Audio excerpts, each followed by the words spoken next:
অনেক দিন পর আর একটা ছোট্ট ভিডিও নিয়ে তোমাদের সামনেই চলে আসলাম। তো দেখে বুঝতেই পারছো আমি পার্লারে আসছি।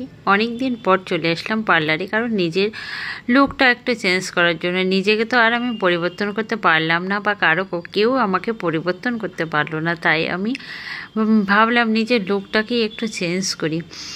আসলে সেটা নয়, আমার চুলটা অনেক দিন ধরে ড্যামেজ হয়ে গিয়েছে। তো অনেক দিন থেকে ভাবছি চুলটা একটু ঠিক করব। তার জন্য দেখো চলে আসলাম চুলটার একটু যত্ন নিতে। শরীরের যত্নের সঙ্গে সঙ্গে না নিজের চুলটারও যত্ন নিতে হয়, কারণ চুলটার যত্ন টাইমলি না নিলে চুলটাও একটা সময় পরে নষ্ট হয়ে যায়। তো সেরকমই চুলটা দেখো আজকে আমি কি করব, আজকে কেরাটিন করতে চলে এসেছি। তো আসা মাত্রই আমার কাজ শুরু হয়ে গিয়েছে, যা যা প্রসেসিং থাকে। চুলটাকে ওয়াশ করে দেখো কেরাটিন ক্রিম এখানে দিয়ে একটা কভার করে দিচ্ছি। তো এই হচ্ছে আমার বিউটিশিয়ান।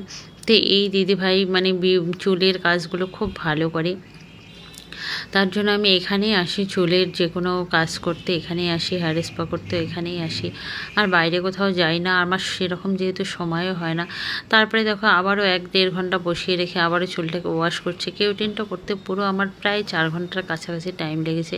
তারপরে যাই হোক, এখন দেখো কী কী করছে আমি নিজেও জানি না। যাই হোক, আমি মাঝে মাঝে ভিডিও ক্লিপ নিচ্ছি। একজনে দেখছি যে শুকাচ্ছে চুলটাকে, আর একটা স্প্রে হলো।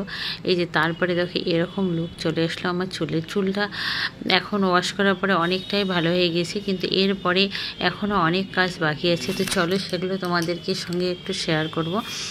তো এখন দেখো আমার চুলটা মানে ডেনটা কতটা হালকা হয়ে গিয়েছে, চুল উঠে উঠে একদম শেষ হয়ে গিয়েছে। এরপর দেখো চুল আয়রনের কাজ চলছে। যদিও আয়রন করা চুলের জন্য বলবো না যে খুব ভালো, চুলের জন্য তো ক্ষতিকর, কিন্তু যাই হোক তারপরেও এখন মানে না করলেও নয়, চুলটা না একদম মেগির মতো হয়ে গিয়েছে। তো দেখো দুজন মিলে কাজ চলছে আমার চুলের ওপর জোরদার।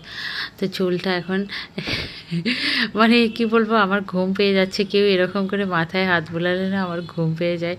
আর মানে যেহেতু অনেকটা লং সময় ধরে বসে আছি, তো এদিকে দেখো চুলটা প্রায় হয়ে গিয়েছে। এদিকে আমার চুলের ভিডিও শ্যুটও করছে দিদিভাই চ্যানেলের জন্য।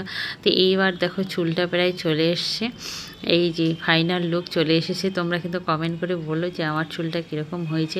আর আগাটা একটু পাতলা হয়ে গিয়েছিলো, তাই আমি আগাটাও একটু কেটে নিয়েছিলাম। এখন দেখো এই যে চুলটার ফাইনাল লুক। তোমরা কিন্তু কমেন্ট করে জানিও যে কীরকম হয়েছে। আমার তো অনেক ভালো লাগছে। মানে এখন চুল এরকম একটু সিল্কি থাকলে খুব মানে সুবিধা হয় চুলটা আর আঁচড়ানো। বাইরে কোথাও ঘুরতে গেলে চুল নিয়ে সমস্যা হয় না যে চুলটা আমি কি বাঁধবো, বাস এভাবে ছেড়ে দিলেই হয়ে যায়। তো এই দেখো এবার আমার ফাইনাল লুক একদম তোমাদের সঙ্গে শেয়ার করছি ছুমন্ত ছু। তো এই যে ভিডিওটা কেমন লাগলো তোমাদের কমেন্ট করে জানিও। টাটা বাই বাই আজকের মতো।